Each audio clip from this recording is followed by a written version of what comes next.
1:05 p.m. on Monday, December 19th, 2022. I will call the meeting to order. Let's begin, please, by standing and joining with the Pledge of Allegiance. I pledge allegiance to the flag of the United States of America and to the republic for which it stands, one nation, under God, indivisible, with liberty and justice for all. Thank you.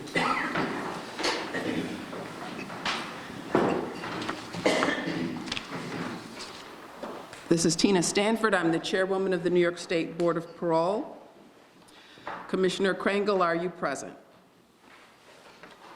Yes, I'm. Commissioner Coppola. Yes, present. Commissioner Agostini. Present. Commissioner Berliner. Present.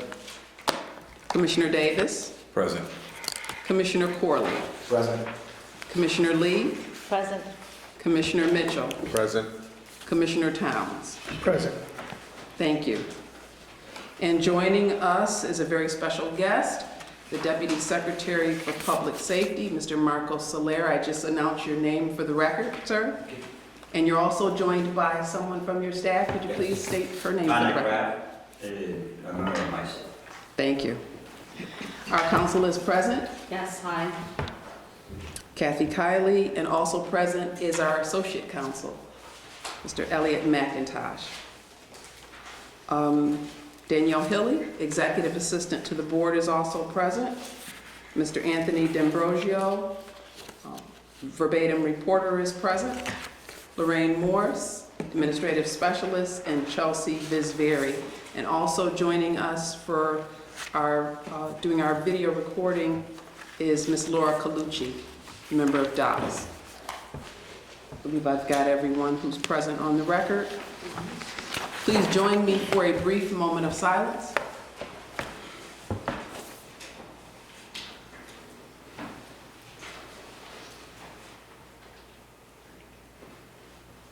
Thank you. We don't appear to have any other members of the public joining us who aren't employed in state government in the Buffalo location, nor here in Albany. But of course, visitors are welcome during the public portion of our business meeting. We've distributed to everyone, all the board members present, and we do have a quorum, copy of our board business meeting minutes from October 2021, specifically October 21st of 2021. If everyone, I'm sorry, 2022. Thank you so much. That's our parliamentarian. She's wonderful. Thank you, ma'am. October 21st of 2022. If everyone's had an opportunity to review those minutes, I'd be pleased to entertain a motion with respect to those minutes. Move to accept the minutes as presented. Thank you. Are there any further questions or comments? Is there a second? Second.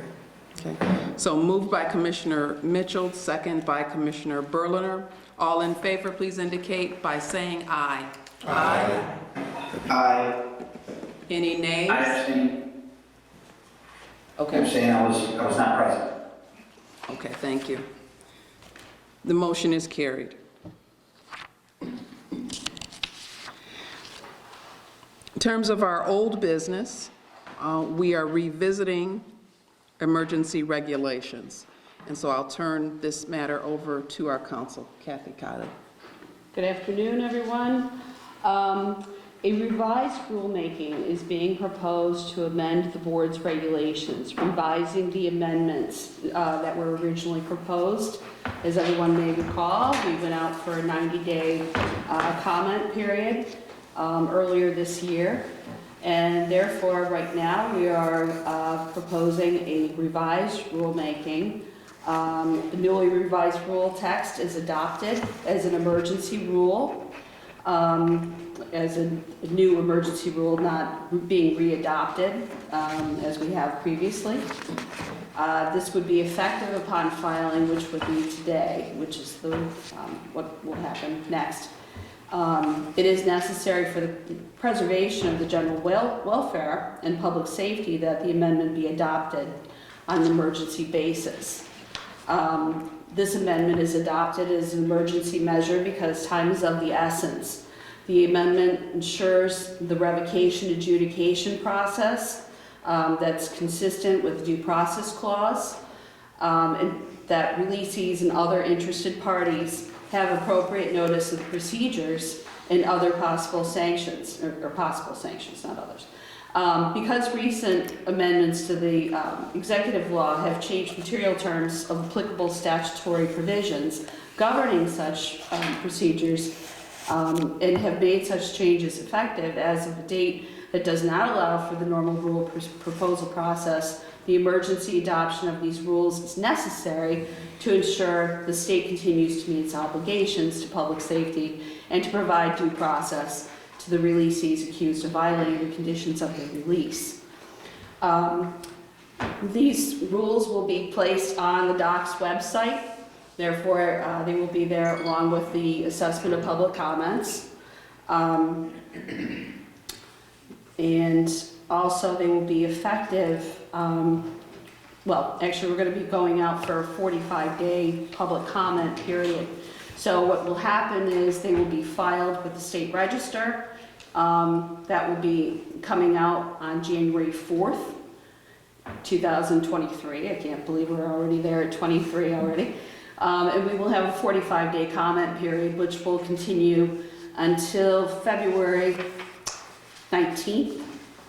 But because that's actually on a weekend and general construction law will be applied, this will, the comment period will actually conclude on the 21st, to close of business. Therefore, Chairwoman, I am requesting that a revised emergency rulemaking be voted upon. Is there such a motion? I move for the adoption of the emergency regulation as presented. Is there a second? I'll second. Commissioner Agostini moved, seconded by Commissioner Towns. Any further questions or discussion? All in favor, please indicate by saying aye. Aye. Aye. Any nays? Any abstentions? Motion is carried. Just going to sign on the certification so we can Yep. move these along.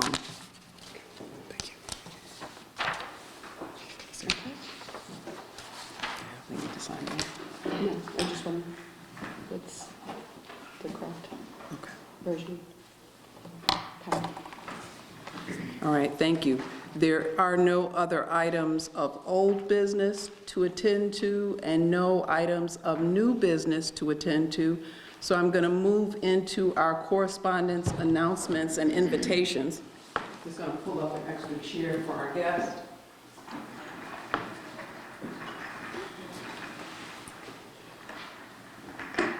Deputy Secretary, would you care to join us, please? Thank you.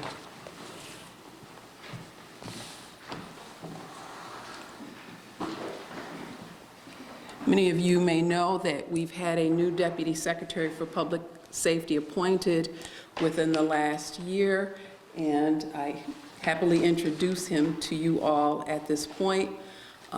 This is the Deputy Secretary that oversees the portfolio that includes the Department of Corrections and Community Supervision, and of course also the Board of Parole and all of the other public safety agencies within the state.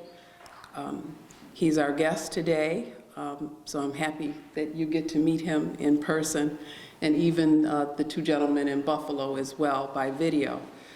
Hello. He's here because I have an announcement.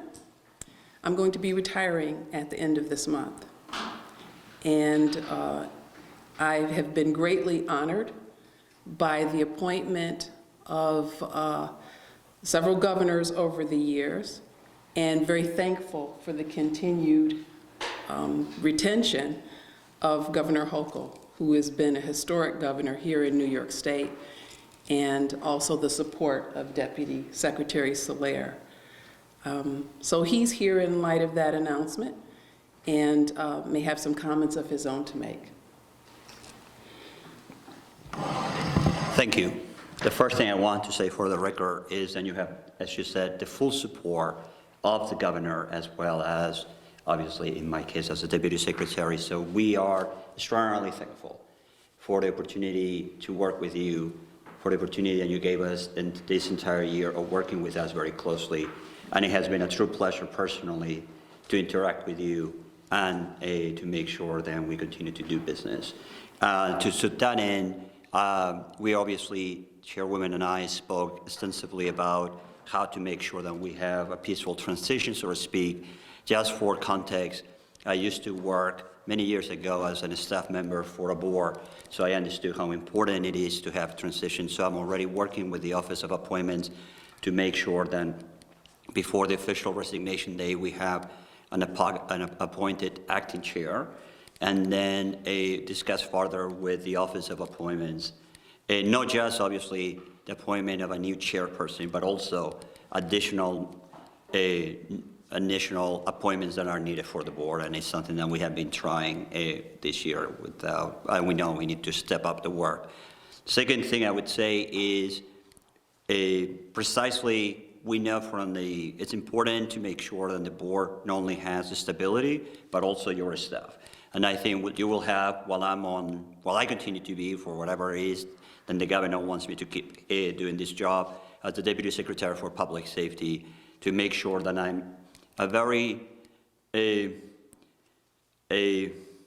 strong supporter, not just of the board, but also of your staff. And so I think I work very closely with the chairwoman to make sure that we go and have and replace those vacancies, and we have hire people and make sure that your staff is here to provide you the help that you need in order to do your business. The third thing I would say is, from our perspective, so we will continue with whoever is the new designee, both the acting and the new chair, to provide that support because we know it's essential. And the third thing, which I think is essential, is the appreciation. I want to go back to the beginning, the appreciation that the governor has for this board and the importance of the board. The governor understands three things that I think are essential. One is about the rehabilitation of individuals, right? And to have an honest assessment as people go through and live systems or potentially leave the system, to make a thorough assessment as to whether or not that person is ready to re-enter society and to do successfully. And obviously, in this last state of the state, we came out with a number of proposals to make that possible, and we will continue to do that in this state of the state. The second thing is the governor understands, and I think all of you know that as well, and it's very clear in your website and in your documents, the importance of victims. And I think the board takes very seriously the work of victims, the experience of victims and the opportunity that they have to express their concerns about what has transpired to them. I have the opportunity this year to speak with a few people.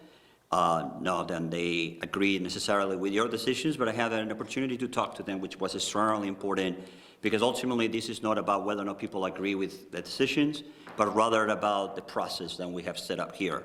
So we want to strengthen that process and to reaffirm that commitment, and we have to listen carefully to the interests of the victims. And the final is the independence of the board. I think the chairwoman knows that I have never called her and asked her anything else but to make sure that there was complete independence, that the board needed to have the support on all the logistics and all the things that are necessary to have a healthy and a strong board. But we know that you make your decisions. You are here to make your decisions collectively, and we will continue to support you as much as we can. So that's all where I came, and seriously, it has been a pleasure to work with you. I really will miss you very much, and hopefully wish you the best in your next step in life. Thank you so much. Much appreciated. Thank you. Thank you.